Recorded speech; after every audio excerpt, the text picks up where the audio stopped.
lovely people, and welcome to Owen's Mind, a light-hearted trip through the contents of my head and the world in general. It is Sunday the 10th of November. My name is Owen, and here is what is on my mind today. So, happy Sunday to you. Remembrance Sunday today, so please be aware at 11 o'clock we're having a 2-minute silence to remember all those who gave their lives so that we can enjoy the freedoms we have today. I've got my poppy on. Purple, which actually I wasn't aware of this. This is for all the animals that we lost during the war, and I was going to give some figures to you guys, but there's very little sort of definitive numbers online. But what they can say with some certainty, it's in the millions of service animals lost their lives during the conflicts. So me and the kids went out yesterday to a shop, and there was a lady outside selling poppies, and the kids got just kind of the traditional bands, and she offered me this purple one, said it's just, that helps remember all the animals, and I thought that's a nice touch as well, So, as always, I have picked out 5 stories making the headlines I want to give my thoughts on.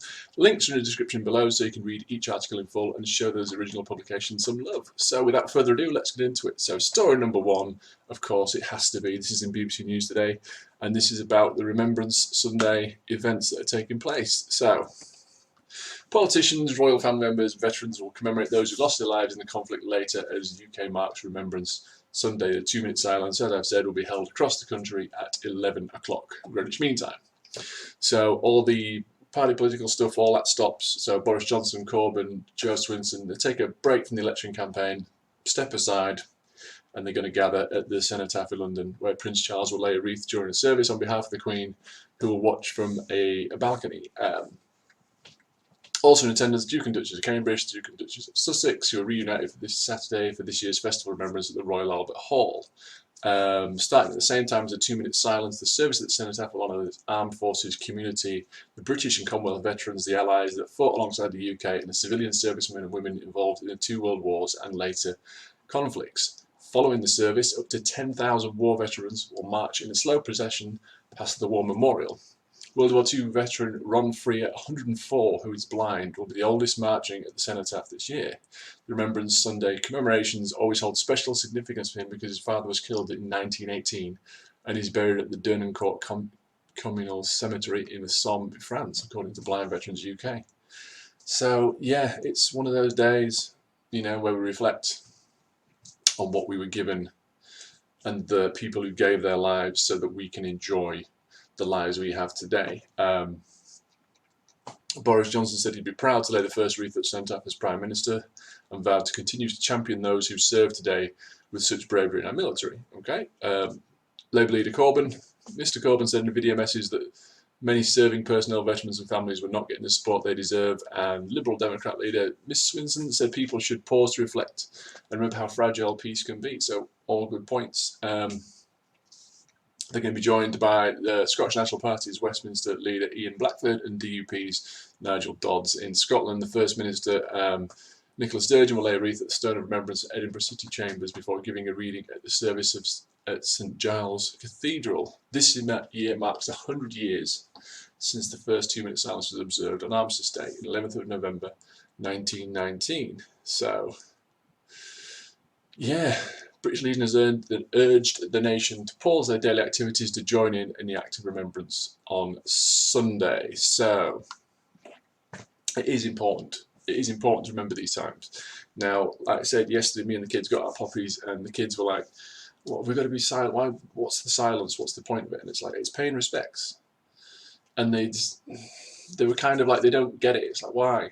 And they've done a lot about the war at school, and my little boy particularly, he's got really good knowledge about it. But I think it's the general population now, the younger population, maybe don't appreciate what's actually happened. But then you try to explain to them that, they've got busy lives, and we've got the phones and this, that, and we don't want to stop for 2 minutes. Like, number one, it's 2 minutes. And number two, because of what they did, in all these conflicts, that's given you the freedoms to not care and not worry about things. So, do your part. It's 2 minutes out of your life. Just stop and reflect and think about it. And if you're a man or a woman, whatever, you think about those times, if you had to stand, and maybe, and fight for your country and give your life because it was the right thing to do and it's what the world needed at the time. So, show your respects. It's 2 minutes out of your life, and it's important because this is not just World War I and II. This is ongoing conflicts. People forget that because all the kind of promotion and marketing around Remembrance Sunday, you tend to see older images of the war. They have lots of things near us. They have lots of silhouettes of soldiers and they're in World War II fatigues and things, and you can tell by the helmet and the dress and the weapons they're carrying. But this is for all conflicts since then as well. And there's been several, and there is people who just, whether you agree with the idea of war or not, you need to support the people who have to take part in it. Some people choose to take part, some people are willing to take part, some people, they join the army, and probably a lot of people join the army and the armed forces never dreaming they will actually have to go to war. They don't want to go out and armed conflict and possibly have to take lives, but when they're called upon to do it for their country, they do. They stand. So 2 minute silence is not too much to ask. So I'm going to observe it. Please do too. Okay, let's move on to story number 2. So, this is CNN Entertainment. So, man sues Madonna saying a 10:30 p.m. concert start is too late. Yes, so, there's something that you all need to understand, Madonna said during a Las Vegas concert while perched atop a piano swinging her legs, is that a queen is never late. So she spoke these words to her fans during the show this week, posting the video on Twitter and Saturday. Despite all the cheers that came from the crowd, not everyone agrees. So a Florida fan is betting the law won't agree either. So Nate Hollander is taking the singer to court over her late start times. So Hollander filed a lawsuit Monday in Miami-Dade County Court against both Live Nation and Madonna. He alleges that the change in start time for her Madam X tour is a breach of contract made between the singer and the ticket buyer. So in August, Hollander bought tickets to Madonna's December the 17th show at Fillmore Miami Beach. The concert was scheduled to begin at 8:30 p.m., the lawsuit alleges. But on October 23rd, Madonna and Live Nation changed the start time for that show and several others to 10:30 p.m. For those like Hollander who bought tickets and now don't want to attend the concert that late, a refund has not been offered, he alleges. And attempts to resell won't make up for the money lost, as tickets have now suffered an extreme loss of value because of the time change, he alleges, and it makes reselling impossible. He originally bought 3 tickets to Madonna's Miami Beach show, spending $1,024.95, he says in the filing. But since the show is now starting later than originally planned, he claims that he and other ticket holders suffered actual and consequential damages, including, but not limited to, loss of consideration paid and the devaluation of the tickets. CNN has reached out to Madonna and Live Nation via email and voicemail, but requests for comments have not been returned. So, when I saw this, I thought it was going to be like a bit of a diva moment. You kind of look at it and go, oh, maybe it was due to start 8:30, and she just turned up late and swagging in, going, oh, a queen is never late. That's not the case here. There's some bands who are famous for that. Allegedly, sort of Guns N' Roses will just turn up whenever. It starts at 8:30. They might get there for 10. And that creates a lot of annoyance. And I thought that was the case here, but it's not. They did inform them. They let them know. It says they let them know in October for the December show that the time has been changed. So they gave them plenty of warning. I can see why he would be upset. If you made plans either side of it, although if the concert starts at 8:30 and I don't know how long the show is, a couple of hours maybe, it is going to make it late. If you've got an early start the next day, then that's going to be a problem. However, a couple of things here. Number one, the devaluation of the ticket. It's Madonna. And she's not my cup of tea, but she is a megastar. She's been around for decades, and this tour is from what I understand, is doing very, very well. So he doesn't say he's tried to sell the tickets and not been able to. He said it's impossible because it's now a 10:30 start. I would argue that's not the case, and you could probably sell them for face value. I would also argue read small print, because I will make $1 million bet that somewhere in the fine print on that ticket says that the promoter, which is Live Nation in this case, has the option to change start times and probably dates and things if they need to. It doesn't say why the change of time has occurred, but I will make $1 million bet that in there that there is some sort of clause which says, you know what, if we need to change it, we will change it. They have given nearly 2 months' notice, so I don't think this is going to go Mr. Hollander's way. He's bet that courts will see it his way. I don't think they will. I think there'll be something in the small print that says, you know what, in the event of X, Y, and Z, we can change the start time, and we've given you 2 months' notice. Resale value, again, it's Madonna. You're going to get that money back if you put them tickets up. If it's a busy show, if it's selling out, you are going to be able to. I'd argue, you get more than face value. Now, obviously, there's probably touting laws where you can't pass it on, so there might be some rule about it in reselling it, in an attempt to profit from it. But I think he'll be just fine passing those tickets on. Having said that, I mean, he's got 2 months' notice. Is there not something he could do to make it go, to just go later? It's December, so it's December 17th. So it is close to Christmas, but it's not. It's not Christmas Eve. It's not. Oh, I'm going to be late back. I'm going to be tired on Christmas Day. You've got 6 weeks' notice, 2 months' notice nearly, and all you have to do is go 2 hours later. I'm sure this just seems a bit. It feels like someone's just trying to make a point. You know what I mean? And it's just just suck it up. I don't think any laws have been broken here, and I don't think he's going to win. It'd be interesting to find out. So often on these stories, I don't get to come back round to them and kind of see how they've turned out. But I think Madonna and her team this is going to be stitched up tight from a legal perspective. I don't think he's going to win. But hopefully they'll find an accord, and maybe they'll say, and avoid any kind of court case. Maybe they'll say, okay, fine, if you don't want to come at that time, here's a refund. Apologies. Or he'll go, you know what? Yeah, I'm being a bit harsh here. It's 2 hours. I've got loads of notice. I'll plan it. I'll book the next day off work so I don't have to get up early. If that's even the case, he doesn't state why they didn't state why they had to move the start time, and he doesn't state why these 2 hours are so detrimental to him.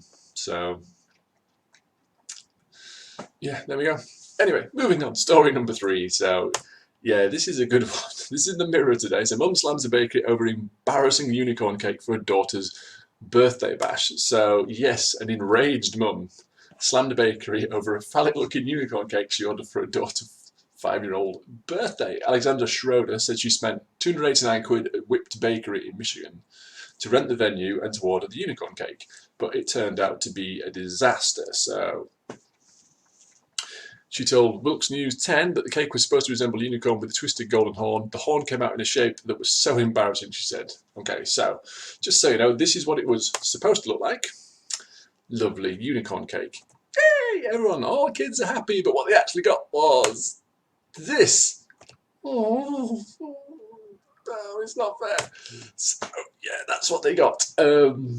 She said it had fingerprints on it. It was not gold. I could tell that it had been handled. She was also told the cake was not finished when she went for a pre-party check before the guests arrived. The furious mum also claimed that she'd only given 1 table and 6 chairs for a party, and the rest of the 13 guests had to stand. So yes, so she took the matter to Facebook, where she shared the picture of the cake. However, the staff at Whipped Bakery accused her of leaving the place trashed, and that she still owed them money.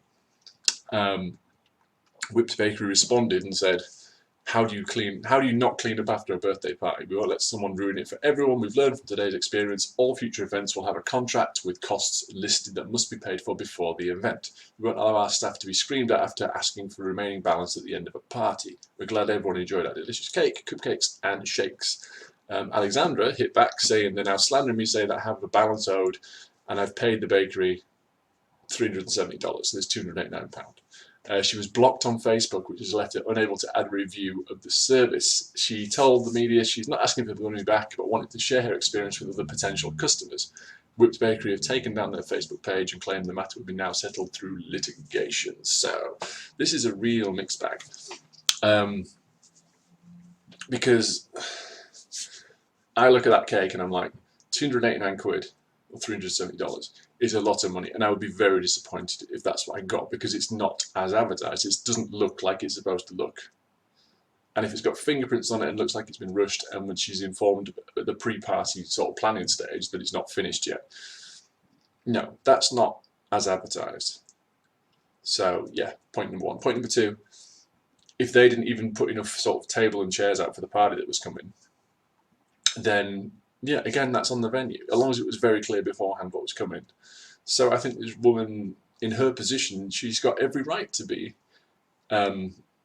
bothered by it. Now, for me, the phallic nature of the cake doesn't matter, because a 5-year-old probably isn't going to pick up on it. It's just a shoddy cake. It just doesn't look good. It doesn't look anything like the previous picture. So, yeah, it's... The fact, I think the bakery now is going to shoot themselves in the foot, because they're now saying, right, all future events will have a contract with costs listed and must be paid for before the event.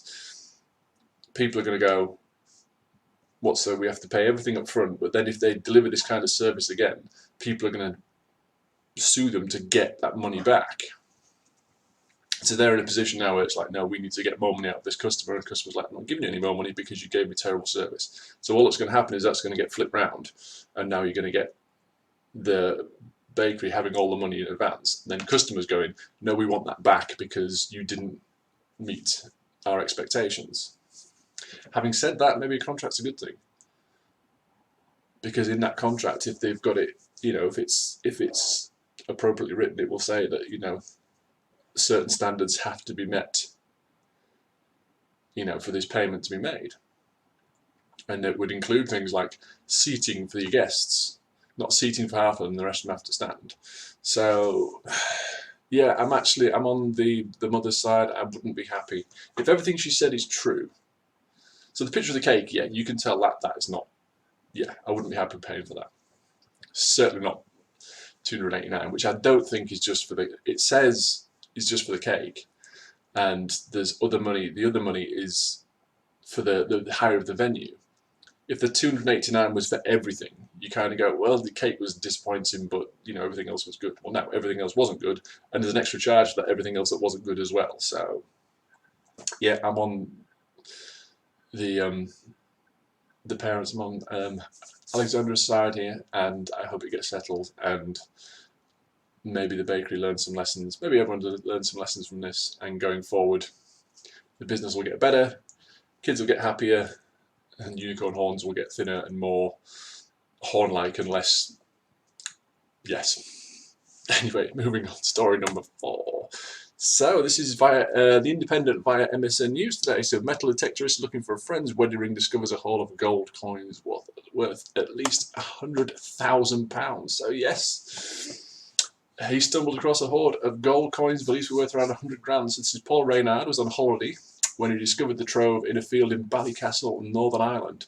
His licensing engineer was searching with his friend and business partner Michael Gwynn when a third friend asked them to help look for the ring.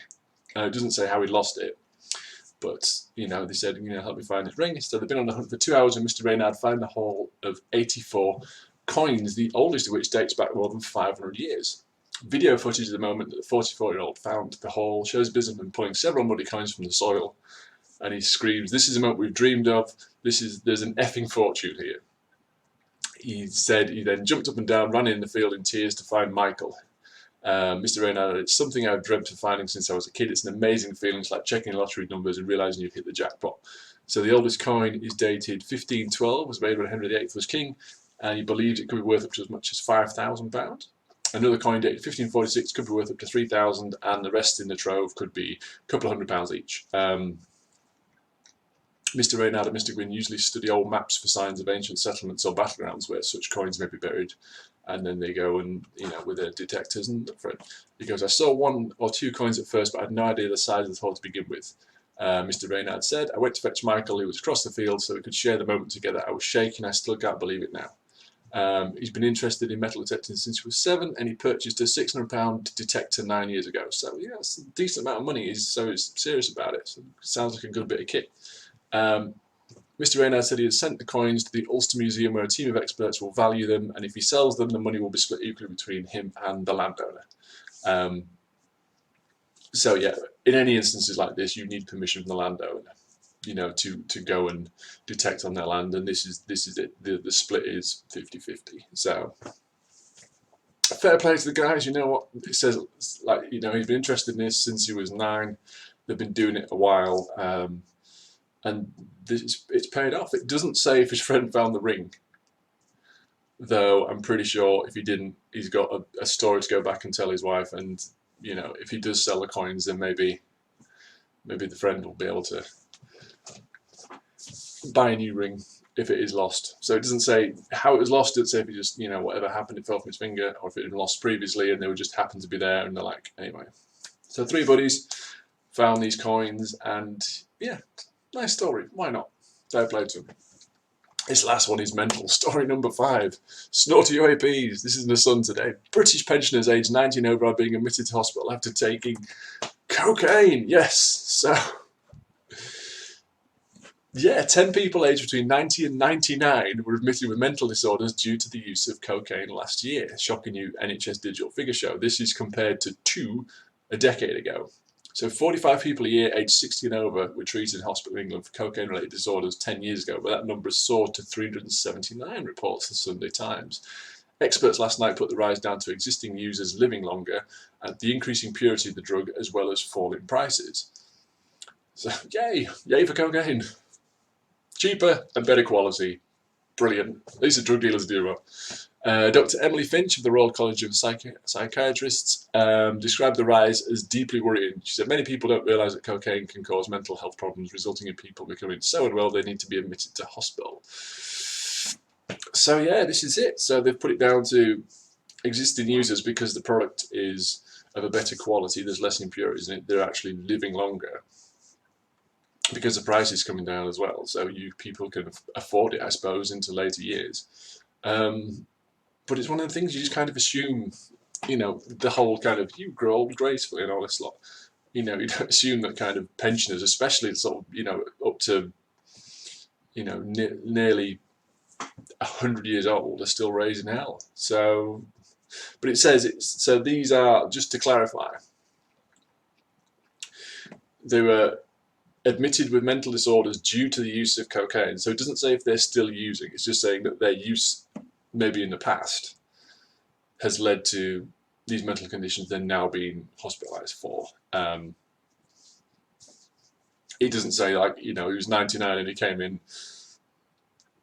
suffering the effects of cocaine, having sort of taken it. It's like, no, it's a mental condition that caused by cocaine usage, but prolonged usage, I assume. So, but yeah, there is that whole sort of, not stigma, but there's that expectation that you grow old gracefully, and as you age and you put aside things you did when you're younger, and you don't drink as much, and you don't smoke, and you don't do drugs, and you don't have sex and all this kind of thing, and you just sit in a chair and essentially just wait for the end. And people are now living longer. It's like, no, we're not going to do that. We're living healthier, longer, and we're going to do the things that we enjoy doing. Not promoting drug use. It is still illegal, okay? But it's one of them things, isn't it? Older people now are. When I was young, old looked old, if that makes sense. When I was sort of my kid's age, so when I was 8 and 9 and 10 years old, like this kind of stuff, somebody in their 60s looked like an old person. They looked like a pensioner. They looked worn and they looked kind of hunched and this kind of thing. Just the people around me. Whereas now, you look at people in their 50s and 60s, and they look great. And we are living longer, and the life expectancy is mental now. So my kids, their generation, the average life expectancy, the average is something like 110 to 113. And you're like, that's crazy. It can't be true. And you're like, well, yeah, it is, because my kids now are sort of 11 and 12, so it's going to be another 100 years before they get to that point. So think of all the advances in medicine and science and nutrition and advice about looking after yourself and health benefits and sort of products and services, and just the ease of life, the fact that things, you know, jobs will get easier. There'll be less stress on the body because, you know, we find ways to make things more efficient. So you add all those little things up over the next century, then yeah, life expectancy is going to go up. So we're going to live longer. So the things that we enjoy doing, we're going to be capable of doing them longer. So yeah, why not? So yeah, obviously not promoting drug use, but I'm not surprised by this particularly. And I think this kind of thing is just going to keep going, you know, because we're going to live longer. So we're going to do things longer because we're more able. So why not? Anyway, that's it. That's all 5 stories for you today. Links to all the stories I've discussed can be found in the description below, so feel free to go and check them out. Let me know what you think about this video and tell me what crazy things you think you'll be doing in old age. Answers in the comments, please, along with any thoughts you'd like to share. These are mine. They're not necessarily important. They're not necessarily right or wrong. They're just what's on my mind. Remember, 11 o'clock. 2 minutes silence, please. Until next time, bye for now.